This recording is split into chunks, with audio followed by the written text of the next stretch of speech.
तुमसे ओ हसीना कभी मोहब्बत न मैंने करनी थी, तुमसे ओ हसीना। एक ऐसे एक्टर जिनके अभिनय से ज्यादा उनके डांस के चर्चे थे। अरे हम तो है मन के राजा, राजा की चली सवारी, अरे हो। 80 के दशक में जिन्होंने बॉलीवुड की कई फिल्मों में अलग अलग अंदाज में डांस कर दर्शकों के दिल को जीता, जिन्हें लोगों ने नाम दिया जंपिंग जैक और चॉकलेट हैंडसम हंग।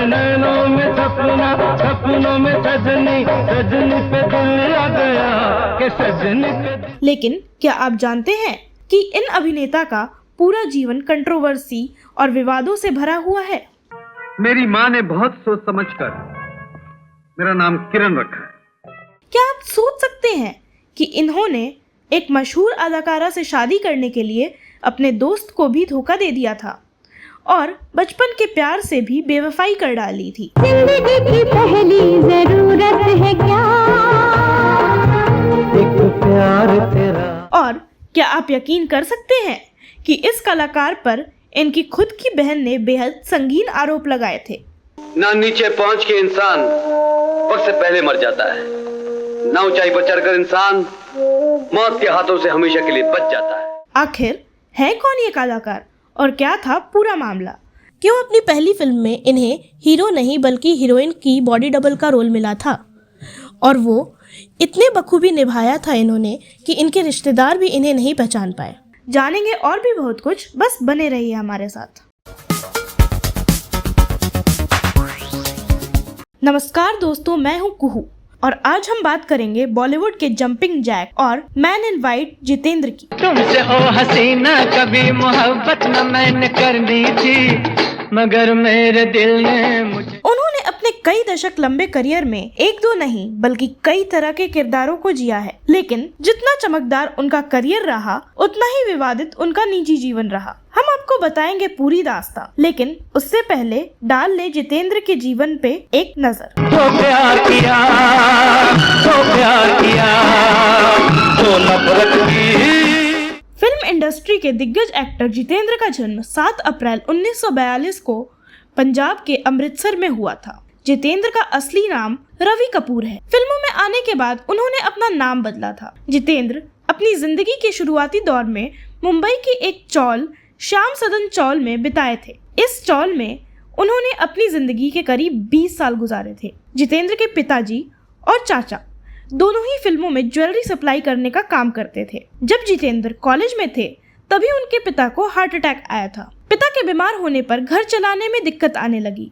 ऐसे में उन्होंने चाचा से फिल्म मेकर वी शांताराम से उन्हें काम दिलाने के लिए सिफारिश करने को कहा था। चाचा के कहने पर जितेंद्र शांताराम से मिले भी, लेकिन शुरुआत में बात नहीं बनी। इसके कुछ ही दिनों बाद उन्होंने खुद जितेंद्र से संपर्क किया और एक फिल्म में जूनियर आर्टिस्ट के तौर पर काम दिया। जितेंद्र को पैसों की सख्त जरूरत थी, इसीलिए उन्होंने काम को स्वीकार कर लिया। शांताराम जी ने स्क्रीन टेस्ट लिया।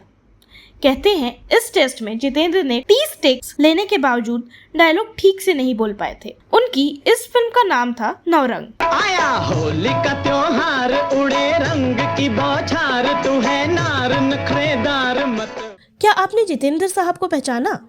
साल 1959 में रिलीज हुई इस फिल्म में जितेंद्र ने एक्ट्रेस संध्या की बॉडी डबल का किरदार निभाया था। फिल्म में डांस सीन के लिए डायरेक्टर को हीरोइन की बॉडी डबल की जरूरत थी और ये काम जितेंद्र को सौंपा गया था।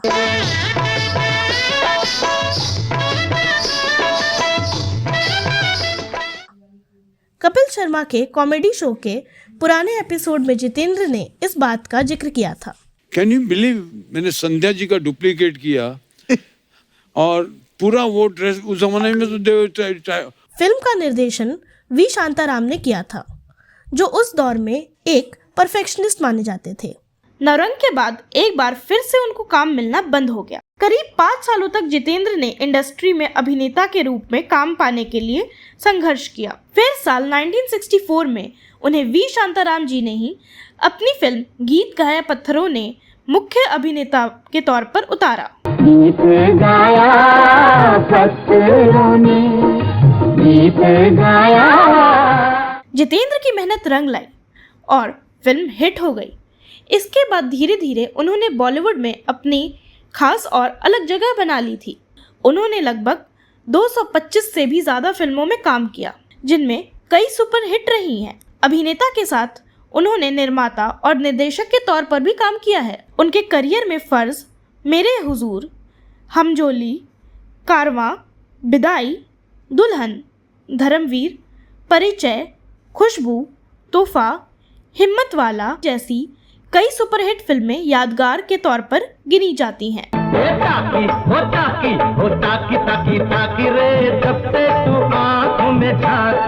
अगर हम जितेंद्र के प्रेम प्रसंगों की बात करें तो जितेंद्र की लाइफ में जो लड़की सबसे पहले आई थी वो थी उनकी गर्लफ्रेंड शोभा सिप्पी, जो अब उनकी धर्मपत्नी यानी शोभा कपूर है। जुहू चौपाटी से शुरू हुई दोनों के प्रेम कहानी के रिश्ते को नाम तो मिला, पर ये राह उतनी भी आसान नहीं थी जितनी दिखने में लग रही है। शोभा 14 साल की उम्र में ही जितेंद्र को दिल दे बैठी थी। उस वक्त जितेंद्र बॉलीवुड स्टार नहीं थे। 16 साल की उम्र में दोनों ने डेटिंग शुरू कर दिया। दोनों कभी समंदर किनारे तो गेटवे ऑफ इंडिया के इर्द गिर्द पाए जाते थे।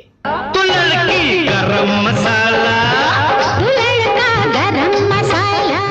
इस बीच जितेंद्र के पिता को हार्ट अटैक आया और जीतू जी के कंधे पर परिवार की जिम्मेदारी आ गई। वो काम की तलाश करने लगे। जब जितेंद्र बॉलीवुड में अपनी किस्मत आजमा रहे थे, उसी वक्त शोभा ब्रिटिश एयरवेज में एयर होस्टेस बन गई थी। जॉब की वजह से उन्हें अक्सर विदेश में रहना पड़ता था और वो चाह करके भी जीतू से ज्यादा मिल नहीं पाती थी। पर इस प्रेम कहानी के बीच में कई बार दरार बनी। वो हीरोइनें जिनके प्यार में जीतू जी पढ़कर शोभा को बुलाने की तैयारी में थे। गर्लफ्रेंड होने के बाद भी जितेंद्र कई एक्ट्रेस के इश्क में गिरफ्तार हो चुके थे। मगर मेरे दिल ने मुझे धोखा दे दिया, मगर मेरे दिल ने। जितेंद्र की लाइफ में शोभा के रहते हुए भी सबसे पहले एंट्री ली रेखा ने। जी हाँ, हेमा से पहले जीतू जी के जीवन में आई थी रेखा। दरअसल रेखा हमेशा से जितेंद्र की फैन रही। कहते हैं रेखा उनकी तस्वीर तकिए के नीचे रखकर सोया करती थी। जब उन्हें जितेंद्र के साथ काम करने का मौका मिला तो वो अपनी भावनाओं को छुपा नहीं पाई। 1972 में आई फिल्म एक बेचारा के लिए बीएन घोष ने जितेंद्र के साथ इस फिल्म में रेखा को साइन किया। नाच हसीना नाच के दुनिया देखे, ठुमक ठुमक के नाच के।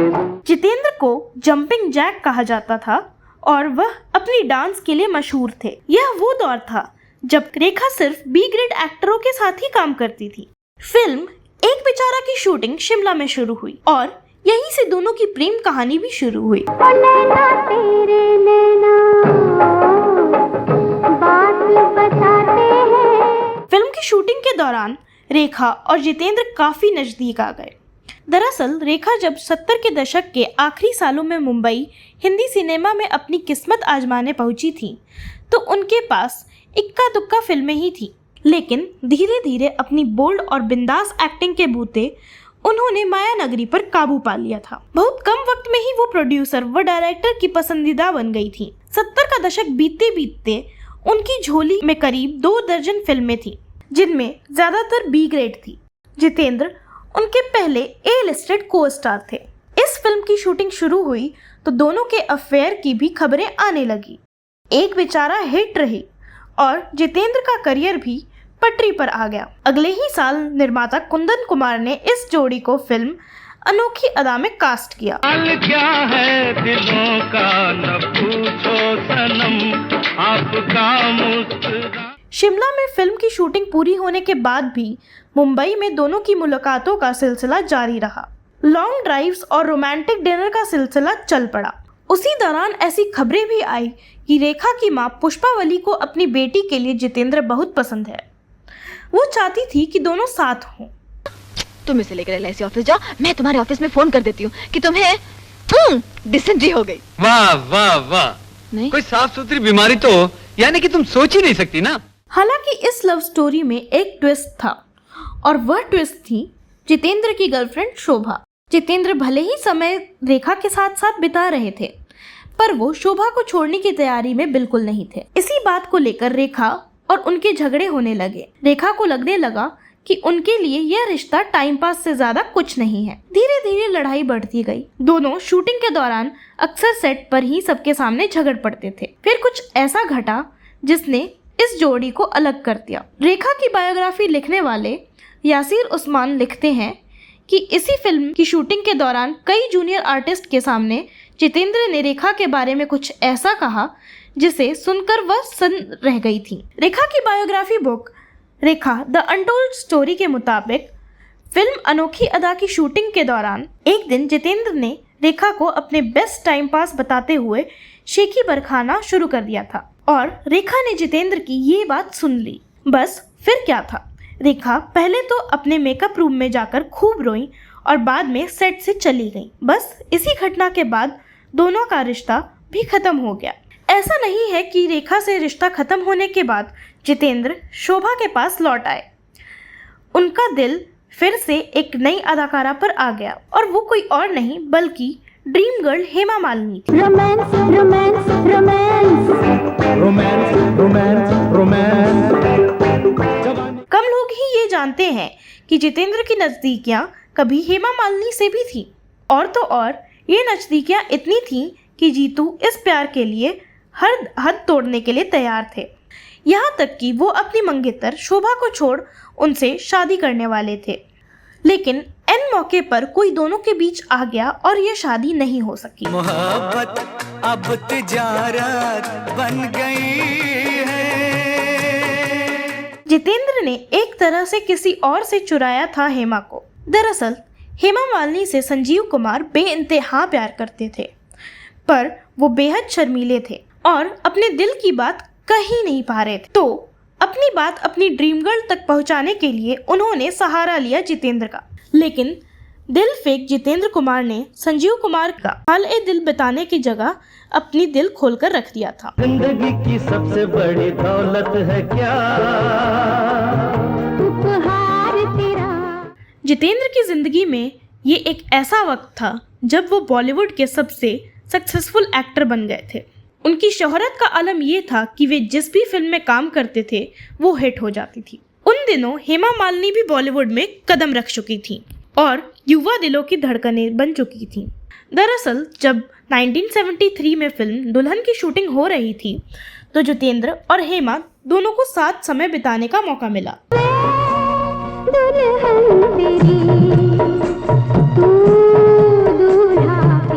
हालांकि वो अच्छी तरह जानते थे कि हेमा धर्मेंद्र से प्यार करती हैं, लेकिन एक्ट्रेस के माता पिता धर्मेंद्र संग उनके रिश्ते के बिल्कुल खिलाफ थे। हेमा मालिनी की माँ को जैसे ही पता चला कि जितेंद्र उनकी बेटी को पसंद करते हैं तो उन्होंने दोनों की शादी कराने का फैसला कर लिया।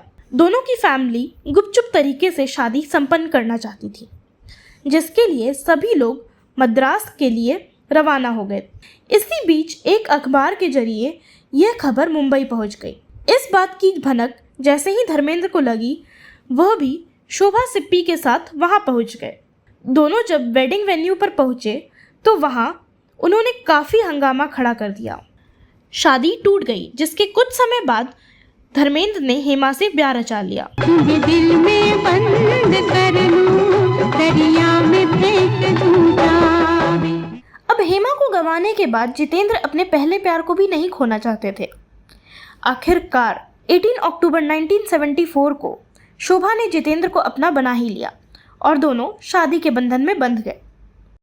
लेकिन जितेंद्र की प्रेम कहानियां अभी भी खत्म नहीं हो रही थी। अगर आपको ये लगता है कि शादी के बाद इस हीरो ने बाहर प्यार तलाशना बंद कर दिया था, तो ऐसा नहीं है। इस सब के बाद भी जितेंद्र के जीवन में कई और हीरोइनों ने एंट्री ली थी।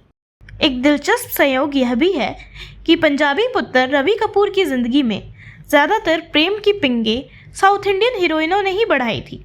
दो साउथ इंडियन हीरोइनें रेखा और हेमा के कुछ साल बाद आया अगला नंबर एक और साउथ सेंसेशन श्रीदेवी का। मम्मा मिया, बम बम, ओ मम्मा मिया।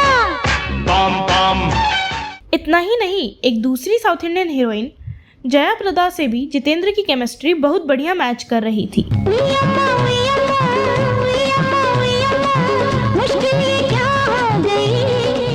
कहा जाता है कि श्रीदेवी से इश्क को लेकर जीतू जी काफी सीरियस थे और अगर शोभा कपूर ने समय पर नहीं रोका होता तो मामला काफी आगे बढ़ जाता। गोरी तेरे अंग अंग में रूप रंग के सजे हुए।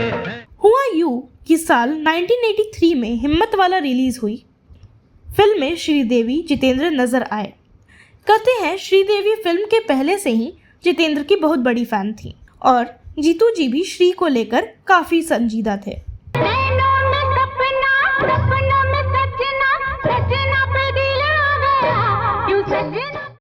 फिल्म हिम्मतवाला की शूटिंग के दौरान जितेंद्र और श्रीदेवी के बीच अफेयर की खबरें सामने आने लगी। खबर ये भी थी कि इस फिल्म के डायरेक्टर के राघवेंद्र राव से जितेंद्र ने श्रीदेवी को फिल्म में कास्ट करने को भी कहा था। श्रीदेवी की फिल्म के कास्ट होने की बात शोभा तक भी पहुंच गई थी। इसके बाद शोभा का धैर्य जवाब दे गया और दोनों के बीच काफ़ी तनाव बढ़ गया। इस तनाव को दूर करने के लिए जब जितेंद्र ने श्रीदेवी को अपने घर बुलाया, अपनी पत्नी से मिलवाया, तो शोभा कपूर और बेटी एकता कपूर ने उनकी ऐसी खातिरदारी की जिससे श्रीदेवी सालों बाद भी भुला नहीं पाई और यही मुलाकात जितेंद्र और श्रीदेवी के रिश्ते में खटास की वजह बन गई। एक इंटरव्यू के दौरान श्रीदेवी ने कहा था कि हमारे और जितेंद्र के बीच ऐसा कुछ नहीं है। पता नहीं लोगों को ऐसी खबरें कहाँ मिलती हैं। मैं उन लड़कियों में से बिल्कुल नहीं हूँ जो किसी का बसा बसाया घर तोड़कर अपना घर बसाने की सोच रखे। पर इससे पहले श्रीदेवी ने खुद स्वीकार किया था कि बॉलीवुड में कामयाबी के लिए वो जितेंद्र की शुक्रगुजार हैं।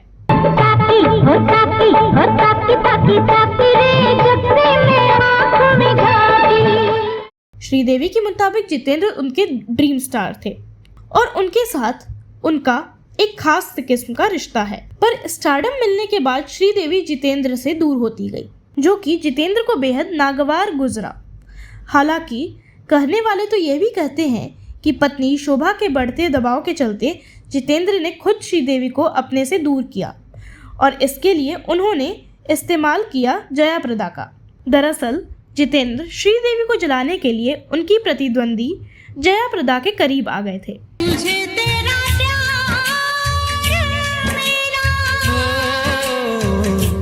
लेकिन जितेंद्र का यह सिलसिला भी ज्यादा दिनों तक नहीं चला और जया प्रदा को भी समझ आने लगा कि जितेंद्र बस उनका इस्तेमाल कर रहे हैं। इसके बाद जया प्रदा भी उनसे अलग हो गई और अपनी लाइफ में बिजी हो गई।